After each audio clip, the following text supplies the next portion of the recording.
अगर आप higher education pursue कर रहे हैं, यानी कि मास्टर्स हो गया, पीएचडी हो गया, या प्लान कर रहे हैं ऐसा कुछ करने का, तो फिर ये वीडियो आपके लिए मस्ट वॉच है।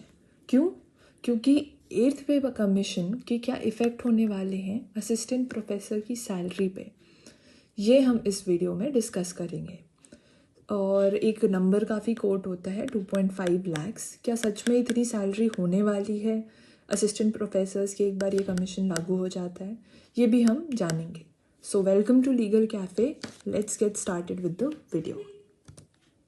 सबसे पहले बिना आपका टाइम वेस्ट किए मैं एक ओवरव्यू देना चाहूँगी वीडियो के बारे में।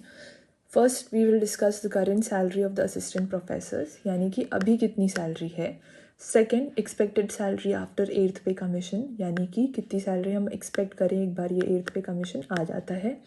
Third, when to expect the increase pay, यानी कि ठीक है सैलरी बढ़ रही है 8th पे कमीशन पे, पर कितनी बढ़ रही है ये हम जानेंगे आगे की वीडियो में।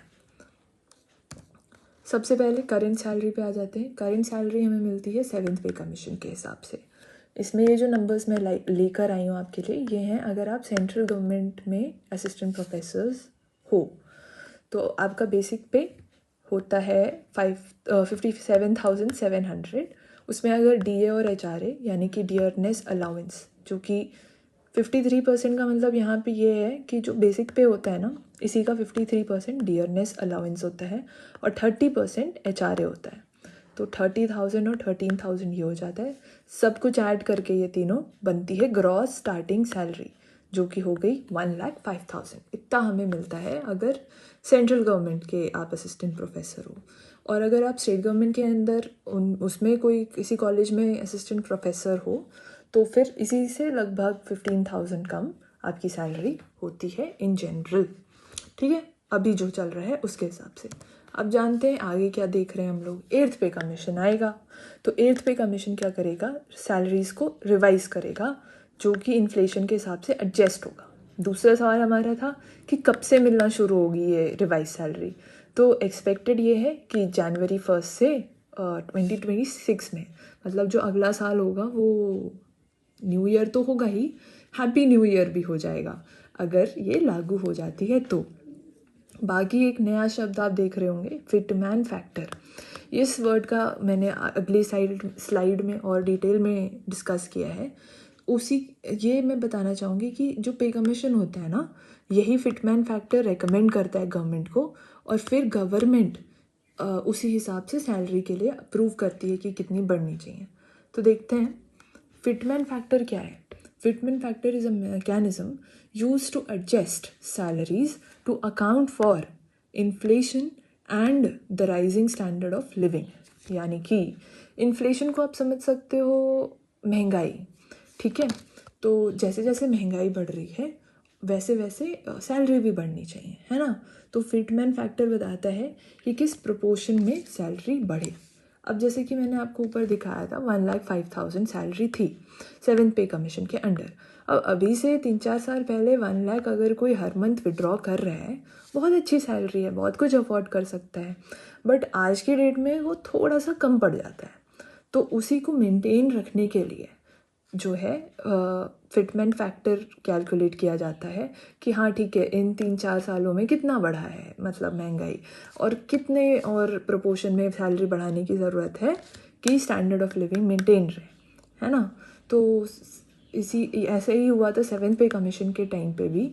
पे कमीशन ने क्या कहा कि 3.86 का बढ़ा देते हैं, मतलब फिटमेंट फैक्टर उसने यही रेकमेंड किया था। मतलब एक फिटमेंट फैक्टर एक प्रोपोर्शन बताता है कि किस प्रोपोर्शन में सबकी सैलरीज बढ़नी चाहिए। तो उन्होंने बोला 3.86। गवर्नमेंट ने बोला of course final decision maker always the government, ठीक है, कोई कमीशन नहीं डिसाइड कर सकता, वो सिर्फ रेकमेंड कर सकता है। तो रेकमेंड किया, गवर्नमेंट ने बोला ये तो बहुत ज़्यादा है, हम 2.57 के लिए रेडी हैं। तो 2.57 के हिसाब से जब 7th पे कमीशन आया था तो अप्लाई हुआ था। अब इसी हिसाब से मैंने सोचा कि अगर तभी 2.57 के लिए अग्री कर गई थी गवर्नमेंट, तो फिर अभी अग्री कर देना चाहिए इसको। मतलब पिछली बार 2.57 पे अग्री किए थे, तो 2.5 तो इस बार मानेंगी ही। तो उस हिसाब से हमारा बेसिक पे बन जाता है 1,44,250 रुपीज़। उसी में HRA जोड़ देंगे जो कि 30% होता ही है, तो वो लगभग 33,000 हो जाता है। और फाइनल आपका आ रहा है 1,77,525। ये अगर हम थोड़ा सा कंजर्वेटिव रहते हैं और 2.5 ही मान के चलते हैं कि गवर्नमेंट अग्री करती है तो।